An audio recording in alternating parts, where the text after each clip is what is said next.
Amigos, ¿cómo están? Me da mucho gusto saludarlos. Bienvenidos una vez más a nuestro podcast Epicentro. Gracias por escucharlo, gracias por descargarlo.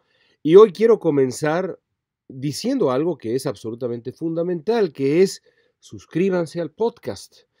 Llevamos cientos de ediciones de Epicentro y nunca he dicho suscríbanse al podcast. El otro día un amigo mío me dijo, ¿no sería bueno, mi querido Krause, que recomendaras la suscripción a tu podcast al momento de hacer el podcast?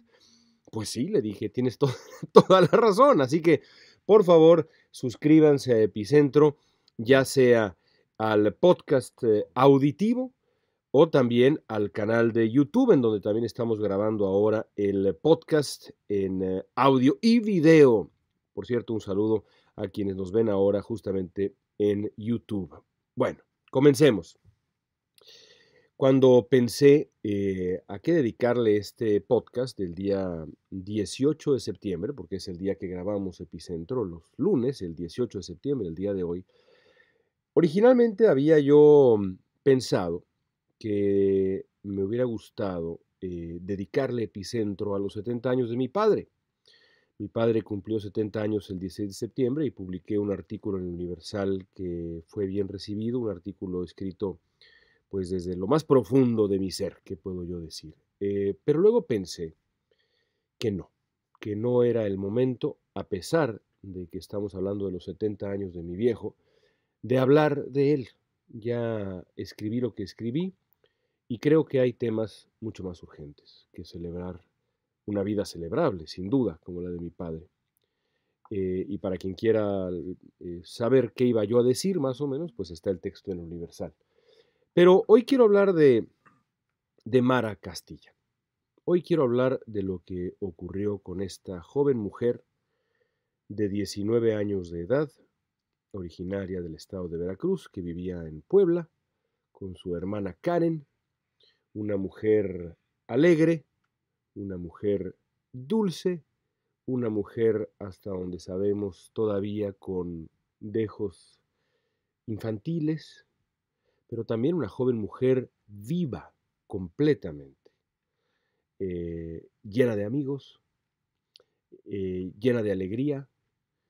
Por sus redes sociales sabemos que le gustaba la fiesta, que disfrutaba también de vez en cuando salir con los amigos, beber una buena cerveza, reír, sentirse segura en su país, en la aventura que estaba pues viviendo, la aventura de crecer, de dejar el lugar donde había a su vez nacido y crecido para ir a Puebla y construir ahí una vida de una joven estudiante, una mujer, además, hermosa. El ejemplo mismo de lo mejor de la juventud mexicana. Una mujer sonriente e, insisto, profundamente alegre, feliz, viva, con, como se dice comúnmente, pero es una frase que en este caso de verdad funciona perfectamente bien, toda la vida por delante.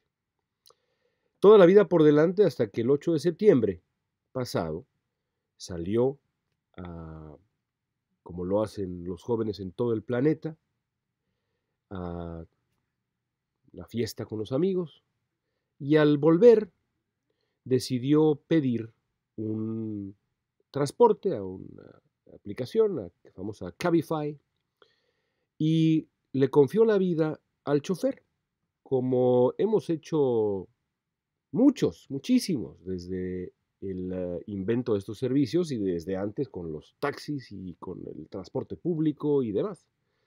Le confió la vida a un hombre llamado Ricardo Alexis.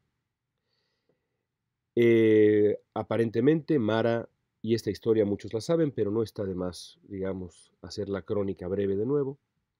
Mara se quedó dormida en la parte de atrás del automóvil de este señor. Y con los videos de vigilancia que existen, sabemos que este hombre dudó quizá qué hacer, dio un par de vueltas, encendió la luz del automóvil, aparentemente miró hacia atrás a esta chica de 19 años que estaba pues dormida, postrada, en el asiento trasero y luego armó una faramalla extrañísima para quizá construirse una excusa, una explicación, pero sin pensarlo demasiado, aunque lo pensó, y eso es también parte de lo que hay que mencionar. Sin pensarlo demasiado, se dirigió a un motel hasta donde metió a la chica, la violó y la estranguló. Y luego la envolvió en una sábana del motel y la fue a tirar a una barranca. Y siguió su vida, como si nada hubiera pasado. Dio la explicación que en realidad bajó a la chica unas cuadras antes de su casa, etcétera. No pasa nada, yo no he hecho nada. Este hombre, por lo demás, estaba, como ya sabemos, pues íntimamente relacionado con el caso. Iba a ser el primer sospechoso, quizá en muchos sentidos hasta el único sospechoso. No le importó a este señor Ricardo Alexis, que por lo demás, hasta donde sabemos, hasta donde tengo entendido, tenía una pareja, eh,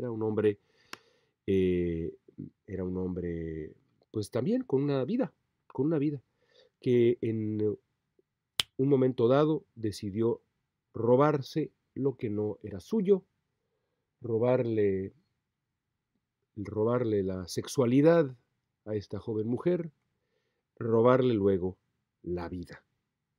Punto y se acabó. Sintió que podía hacerlo y lo hizo. Se ha escrito mucho sobre el tema, hay textos extraordinarios, quizá el que yo más recomiendo, texto relativamente breve, pero estupendo como todo lo que escribe Alejandro, el texto de Alejandro Ope hoy en el Universal, y varios más que se han escrito al respecto. Conforme yo en lo personal he seguido el caso, he pensado que el caso de Mara Castilla, y hay muchos más, el caso de Mara Castilla nos confirma que México es hoy por hoy una cleptocracia, un país en donde la norma es el robo, el hurto, el llevarse lo que no es de uno, sin temor a las consecuencias. Porque de la misma manera como la corrupción demuestra que México es una cleptocracia, el robo de la vida de Mara, el robo de la sexualidad de Mara, el robo es tan sintomático lo uno como lo otro. Aquel que se roba miles de millones de dólares siendo funcionario público, o cae en un conflicto de interés, o el chofer de Cabify que viola y mata a una joven mujer simplemente porque piensa que puede. Todo está relacionado. Todo está relacionado. Todo tiene que ver con la impunidad. Todo tiene que ver con la falta de Estado de Derecho en México. Todo tiene que ver con este momento que se vive en México, en donde la norma es la cleptocracia, el robo. Y esto nos obliga a los mexicanos a un proceso de introspección muy profundo, o debería obligarnos a un proceso de introspección muy profundo. Porque, y también aquí me acuerdo del caso de los porquis. Yo escribí un largo texto sobre ese caso con la revista New Yorker. Entrevisté a Javier Fernández, entrevisté a la hermana de Dafne Fernández, todo con la anuencia de la propia Dafne, y seguí paso a paso el caso. Lo expliqué, lo expliqué para los lectores, y lo que descubrí es lo mismo.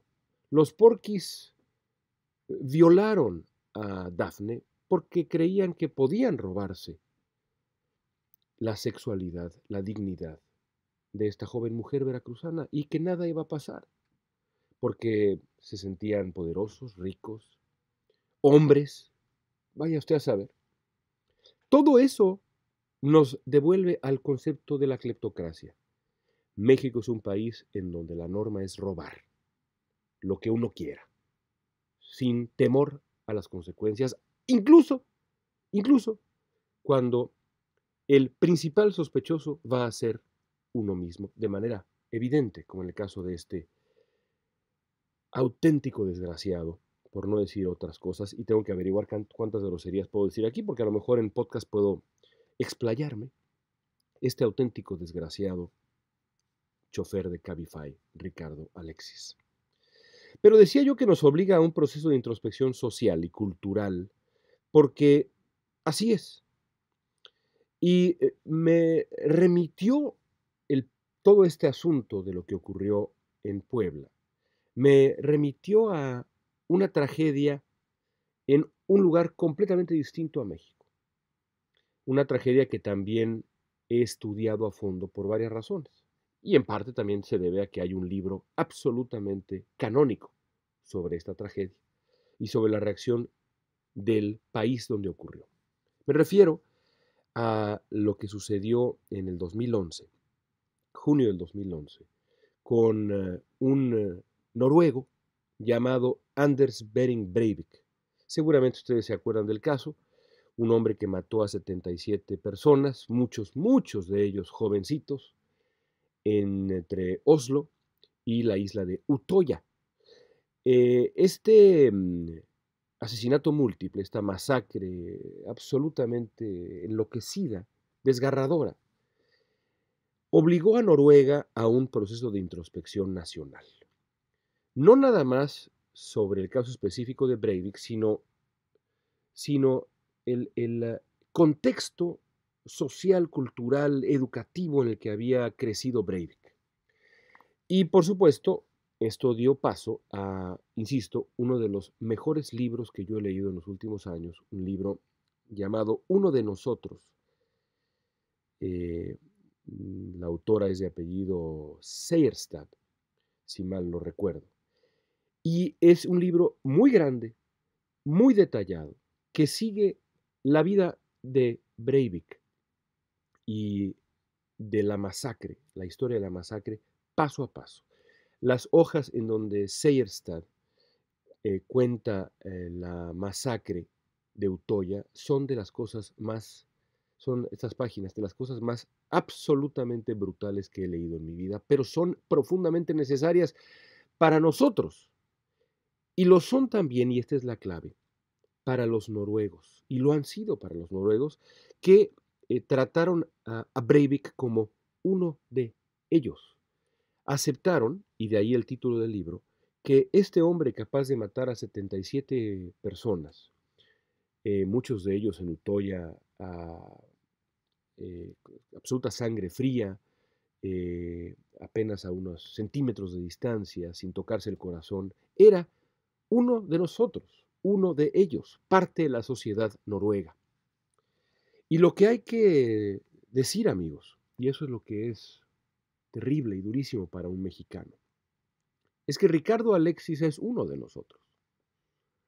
Nos puede no gustar, nos puede doler, pero así como Anders Behring Breivik era un noruego, Ricardo Alexis es mexicano.